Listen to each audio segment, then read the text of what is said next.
Bonjour et bonsoir à l'ère que vous allez suivre cette vidéo.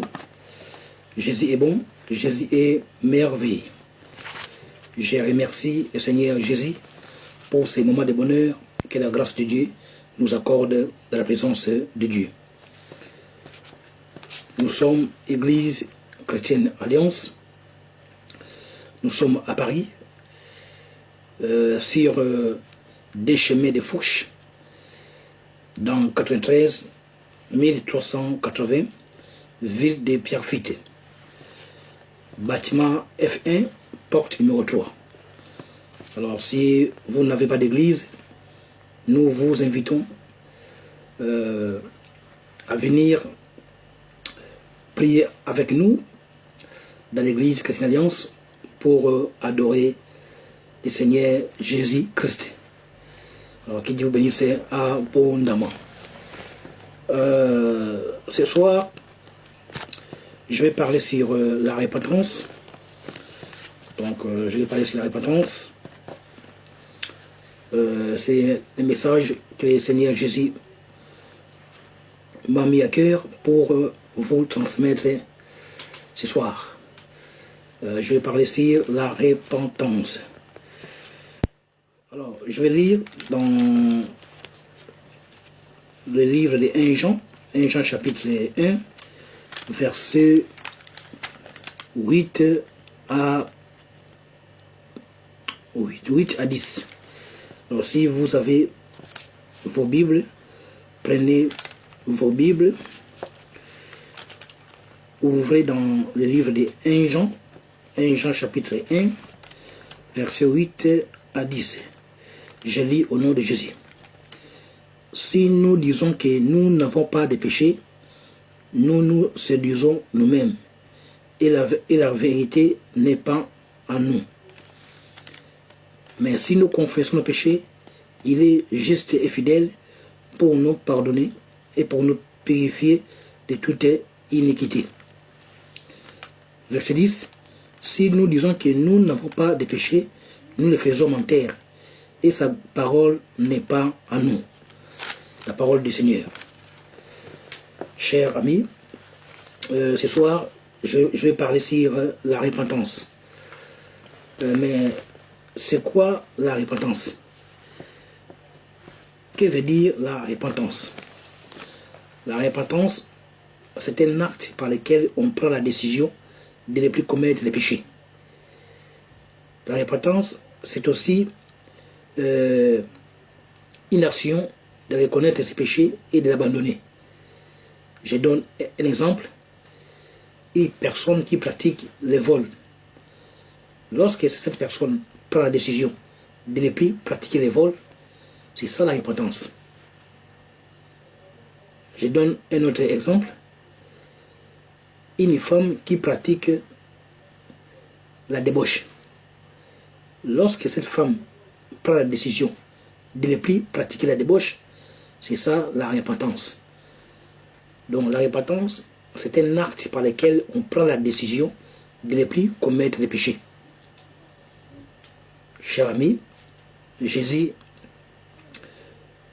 vous appelle à la repentance.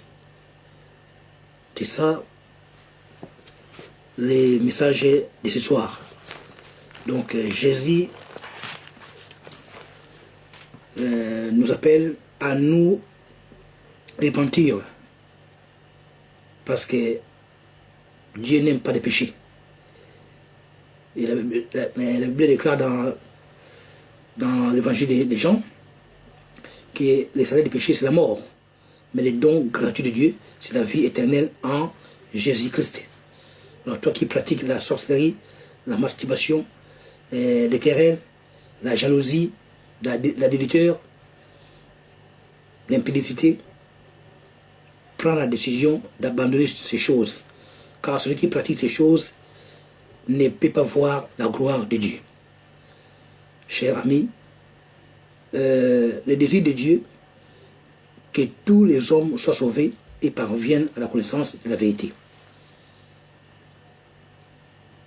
Si Dieu parle à son peuple, que repentez-vous,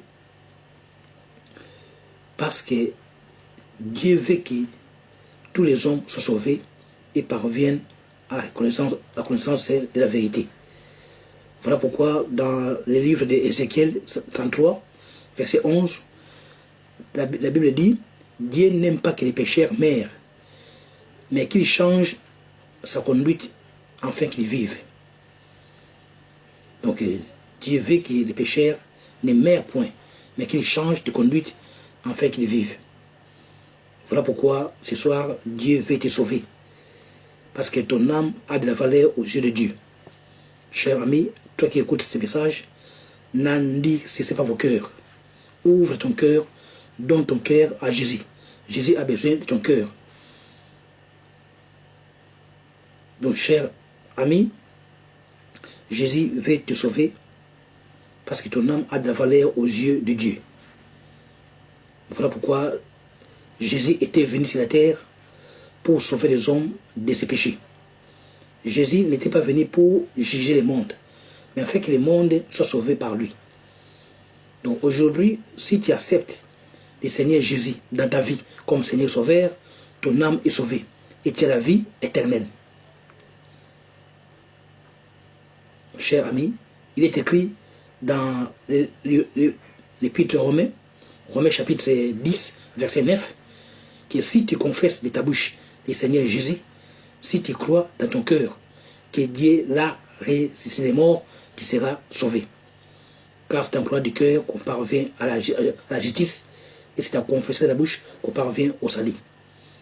Donc, toi qui écoutes ces messages, si tu n'as pas encore donné ta vie à Jésus, c'est le temps primordial pour toi d'accepter le Seigneur Jésus dans ta vie comme Seigneur Sauveur pour que ton âme soit sauvée. Chers amis, abandonnez les péchés, abandonnez la masturbation, les querelles, la jalousie, les vols, l'hypocrisie, la débauche, la prostitution, l'adultère, parce que celui qui pratique ces choses ne verra pas la gloire de Dieu. Voilà pourquoi Dieu nous interpelle à travers ces messages de nous se repentir. Dieu veut que nous puissions se repentir, de venir vers lui. Parce que Jésus est le chemin, la vérité et la vie. Ni ne peut aller au Père sans passer par lui. Donc Jésus est la porte du salut. Cher ami, Jésus veut te sauver. Viens à Jésus et tu seras sauvé. Ton argent ne peut pas te sauver. Ta famille ne peut pas te sauver. Ta richesse ne peut pas te sauver. Même tes amis ne peuvent pas te sauver. Donc nous devons savoir que nous ne sommes pas sauvés par les bonnes œuvres que nous faisons. Donc les bonnes œuvres ne sauvent pas. C'est la foi en Jésus qui sauve. Donc nous sommes sauvés par la foi en Jésus-Christ. Voilà pourquoi la Bible dit que la foi vient de ce qu'on entend, et ce qu'on entend vient de la parole de Dieu. Chers amis, Dieu vous appelle à la repentance et prend la décision d'abandonner les péchés pour suivre les chemins de Dieu. Et vous regardez ce qui se passe actuellement. Si vous regardez bien ce qui se passe actuellement, donc nous voyons que nous sommes dans les temps de la fin. Nous voyons la guerre par-ci par-là. Et tout ça, c'est le signe du temps de la fin. Donc Jésus revient bientôt pour enlever l'église de Dieu. Et toi qui écoutes ces messages, donc Jésus t'appelle à la repentance, donne ta vie à Jésus, afin que ton âme soit sauvée. Que Dieu vous bénisse abondamment. Soyez bénis au nom de Jésus-Christ et que ces messages soient un message de délivrance, de libération pour ta vie et pour ta famille. Au nom de Jésus, et se prier. Amen. Soyez bénis au nom de Jésus-Christ. Gloire au Seigneur.